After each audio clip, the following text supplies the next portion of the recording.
बच्चों नमस्कार। यदि आप लोग भी सेंटअप परीक्षा 2025 में देने वाले हैं तो आपके लिए 19 नवंबर के दिन हिंदी का पेपर लेकर आ चुके हैं, जो कि यहाँ पर देख सकते हैं।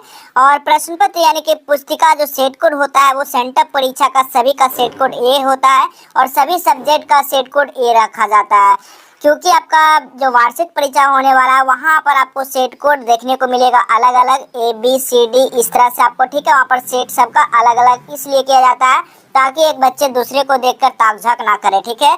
तो इसलिए वहाँ पर सेट कोड को चेंज कर दिया जाता है, लेकिन सेटअप परीक्षा इसलिए लिया जाता है कि आपका जो वार्षिक परीक्षा होने जा रही है इसी पैटर्न इसी आधारित से आपका परीक्षा ली जाएगी, ठीक है। तो यहाँ पर देख सकते हैं हिंदी का जो सब्जेक्ट कोड यानी कि विषय कोड जो होता है 101 होता है बाबू। और ये भी बताएंगे कैसे क्वेश्चन पेपर को डाउनलोड करना, कहाँ पर इसका सब्जेक्टिव क्वेश्चन मिलेगा, सब कुछ इस वीडियो में कंप्लीट बताने वाले, तो आप लोग इस वीडियो को पूरा जरूर देखेंगे।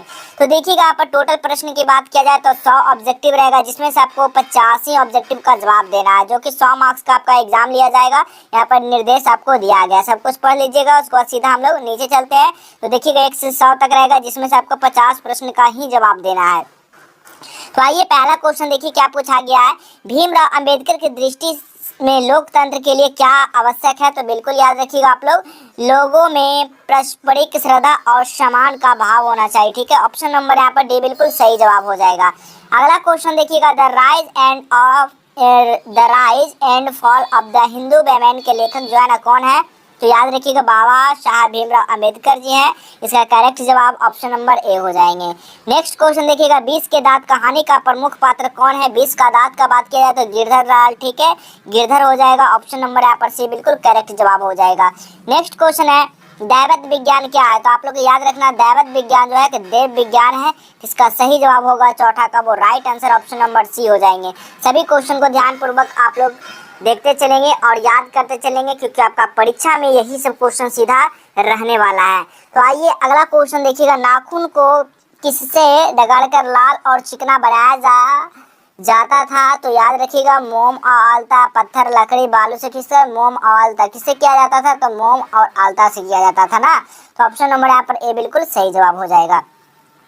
अगला क्वेश्चन है 6 नंबर क्वेश्चन, दारिश क्या है? तो दारिश याद रखिएगा दारिश जो था ना एक प्राचीन काल के सोने का सिक्का था। तो ऑप्शन नंबर यहाँ पर डी बिल्कुल सही जवाब हो जाएगा। नेक्स्ट क्वेश्चन है, काशी को किस नगरी के रूप में जाना जाता है? तो काशी को जो है ना वो देव नगरी के रूप में जाना जाता है। ऑप्शन नंबर यहाँ पर सी हो जाएंगे। नेक्स्ट क्वेश्चन देखिएगा, शिक्षक का अर्थ क्या होता है? तो शिक्षक का अर्थ जो होता है वो मोम होता है। तो सही जवाब ऑप्शन नंबर यहाँ पर ए हो जाएंगे। नेक्स्ट क्वेश्चन देखिएगा, बहादुर ने माँ के रखे रुपयों में से कितना रुपये निकाल लिए? तो बिल्कुल याद रखिएगा 2 रुपये निकाल लिए। तो इसका राइट आंसर क्या होगा? ऑप्शन नंबर यहाँ पर बी हो जाएंगे। नेक्स्ट क्वेश्चन है, परंपरा का मूल्यांकन शीर्षक पाठ किसके द्वारा लिखा गया है? तो याद रखिएगा रामविलास शर्मा के द्वारा लिखा गया। ऑप्शन नंबर सी बिल्कुल सही जवाब हो जाएगा। अगला क्वेश्चन है, जित जित मैं निखरत हूँ पाठ के केंद्र में है कौन है? तो बिल्कुल याद रखिएगा बिरजू महाराज जी हैं। सही जवाब हो जाएगा ऑप्शन नंबर ए हो जाएगा। अगला प्रश्न है, यंग इंडिया के संपादक है, यंग इंडिया के संपादक कौन है? तो महात्मा गांधी जी है। ऑप्शन नंबर यहाँ पर बी बिल्कुल करेक्ट जवाब हो जाएगा। अगला क्वेश्चन देखिएगा, शेक्सपियर किस भाषा के कवि हैं? शेक्सपियर जो है ना वो आपका लैटिन भाषा के कवि हैं। ऑप्शन नंबर यहाँ पर बी बिल्कुल सही जवाब हो जाएगा। नेक्स्ट क्वेश्चन है, तीसरा सच पुस्तक किसके द्वारा लिखी गई है? तो याद रखिएगा अशोक वाजपेयी का। ऑप्शन नंबर यहाँ पर ए हो जाएंगे। नेक्स्ट क्वेश्चन है, राष्ट्रकूट शासक कहाँ के रहने वाले थे? तो याद रखिएगा कर्नाटक के रहने वाले थे। ऑप्शन नंबर यहाँ पर बी बिल्कुल सही जवाब हो जाएगा। नेक्स्ट क्वेश्चन है, टा का उच्चारण स्थान क्या है? टा का उच्चारण स्थान जो है ना वो मूर्धा है। बिल्कुल इसका सही जवाब ऑप्शन नंबर ए हो जाएगा। अगला प्रश्न देखिएगा, नायक का सही संधि विच्छेद क्या है? नायक, ठीक है, यानी कि नय जोड़ अक हो जाएगा। ऑप्शन नंबर यहाँ पर बी बिल्कुल सही जवाब। नेक्स्ट क्वेश्चन है, निम्न में से शुद्ध शब्द इसमें से पूछा गया, मरण, रुगन, वनवास, रसायन, कौन सा शुद्ध शब्द यानी कि सही शब्द पूछा गया है? तो वनवास जो है ना वो सही लिखा गया। ऑप्शन नंबर यहाँ पर सी बिल्कुल सही जवाब हो जाएगा। अगला प्रश्न है, श्याम शब्द क्या है? कि एक व्यक्तिवाचक संज्ञा है, कि कोई नाम है तो व्यक्तिवाचक का यहाँ पर बोध हो रहा है। ऑप्शन नंबर बी होगा। अगला क्वेश्चन है, फुटपाथ शब्द कौन सा है? तो स्त्रीलिंग है। ऑप्शन नंबर यहाँ पर ए हो जाएगा। कपूर शब्द है क्या है? कपूर जो है ना वो एक तत्सम शब्द है। ऑप्शन नंबर ए हो जाएगा। अगला प्रश्न है नेता शब्द का स्त्रीलिंग रूप क्या होगा? नेता शब्द का स्त्रीलिंग रूप नेत्री हो जाएगा ना, क्या होगा? नेत्री हो जाएगा। तो इसका सही जवाब जो होगा ऑप्शन नंबर यहाँ पर सी हो जाएंगे। अगला क्वेश्चन देखिएगा 23 नंबर क्वेश्चन, सर्वनाम के कितने भेद होते हैं? सर्वनाम का पूछा गया, तो 6 भेद होते हैं, ऑप्शन नंबर सी हो जाएगा। अगला क्वेश्चन देखिएगा, यह घर किस विशेषण का उदाहरण है? यह जो घर है ना किस विशेषण का उदाहरण है? तो सर्वनामिक विशेषण का उदाहरण है, ऑप्शन नंबर सी हो जाएंगे। नेक्स्ट क्वेश्चन है, जिसका कर्म हो या जिसके साथ कर्म की संभावना हो उसे कहते हैं, उसे क्या कहते हैं? तो सकर्मक क्रिया कहते हैं, ऑप्शन नंबर यहाँ पर सी हो जाएगा। नेक्स्ट क्वेश्चन है, रसखान किस राजवंश में उत्पन्न हुए? जो है रसखान जो है ना किस राजवंश में उत्पन्न हुए थे? तो याद रखिएगा आप लोग मुगल राजवंश में। तो सही जवाब जो होगा ऑप्शन नंबर बी हो जाएगा। नेक्स्ट क्वेश्चन देखिएगा 27 नंबर क्वेश्चन, जो मनमालिन ल गयो चितचौर नंदन किस कविता की पंक्ति है? तो ये जो है ना प्रेम आईनी श्री राधिका का है, सही जवाब सी हो जाएगा। नेक्स्ट क्वेश्चन है, कुंवर नारायण की कविता है, कुंवर नारायण की कविता कौन है? तो एक वृक्ष की हत्या है, सही जवाब ऑप्शन नंबर बी हो जाएगा। नेक्स्ट क्वेश्चन है, प्रेमघन अपना आदर्श किसे मानते हैं? तो प्रेमघन जो है ना भारतेंदु हरिश्चंद्र को मानते हैं, सही जवाब ऑप्शन नंबर ए हो जाएगा। नेक्स्ट क्वेश्चन है, लौटकर आऊंगा फिर कविता किस कवि द्वारा अनुदित है? तो 30 का जो सही जवाब होगा प्रयाग शुक्ल द्वारा, ठीक है, किसके द्वारा? प्रयाग शुक्ल द्वारा, ऑप्शन नंबर यहाँ पर बी हो जाएगा। नेक्स्ट क्वेश्चन देखिएगा, जीवनानंद दास किस भाषा के प्रसिद्ध कवि हैं? किस भाषा के प्रसिद्ध कवि हैं? तो बांग्ला के हैं, ऑप्शन नंबर बी हो जाएगा। अगला क्वेश्चन देखिएगा 32 नंबर क्वेश्चन, आंगन के पार द्वार किस कवि की रचना है?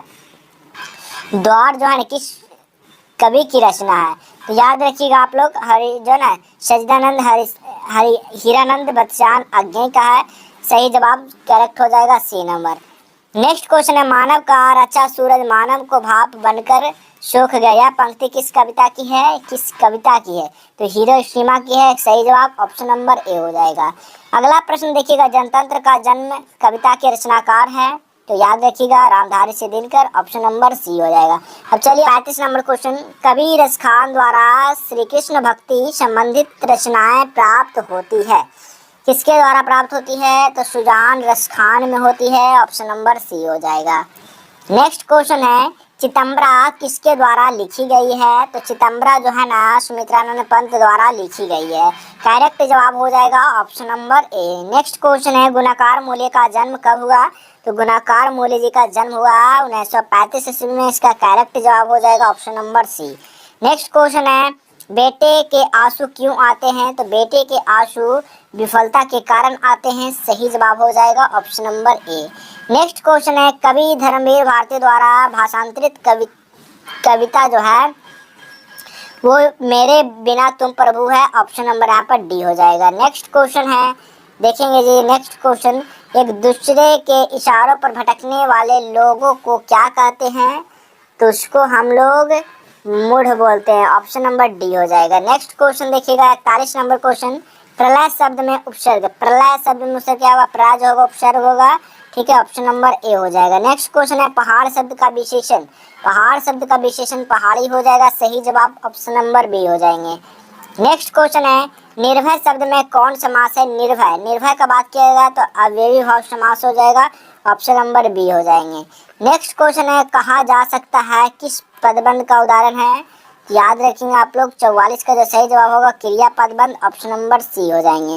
नेक्स्ट क्वेश्चन है, आगामी शब्द का विलोम क्या होगा? आगामी शब्द का विलोम होगा विगत हो जाएगा, सही जवाब ऑप्शन नंबर बी हो जाएंगे। नेक्स्ट क्वेश्चन है, जो मापा ना जा सके के लिए एक शब्द उसको क्या बोलेंगे हम लोग? उसको आप परिमेय बोलेंगे, ऑप्शन नंबर डी हो जाएगा। नेक्स्ट क्वेश्चन देखिएगा 47 नंबर क्वेश्चन, अपने पैरों पर खड़ा होना मुहावरे का अर्थ क्या है? तो अपने पैरों पर खड़ा होना यानी कि स्वावलंबी होना, इसका सही जवाब ऑप्शन नंबर बी हो जाएंगे। नेक्स्ट क्वेश्चन देखिएगा, नेक्स्ट क्वेश्चन यहाँ पर सब्जेक्टिव क्वेश्चन आता है, तो देख सकते हैं सब्जेक्टिव क्वेश्चन भी सारा दिया गया है, कैसे डाउनलोड करना, कहाँ से करना, सब कुछ आपको गूगल के माध्यम से बता दिया गया। नहीं देखें तो इस वीडियो को पूरा जरूर देख लीजिए, वीडियो में सारा कुछ बताया गया, कैसे सब्जेक्टिव क्वेश्चन का आंसर मिलेगा, कैसे डाउनलोड करना है, जो 100% आपका परीक्षा में रहने वाला, ठीक है। तो चलिए हम लोग मिलेंगे इसी तरह अगले क्लास में।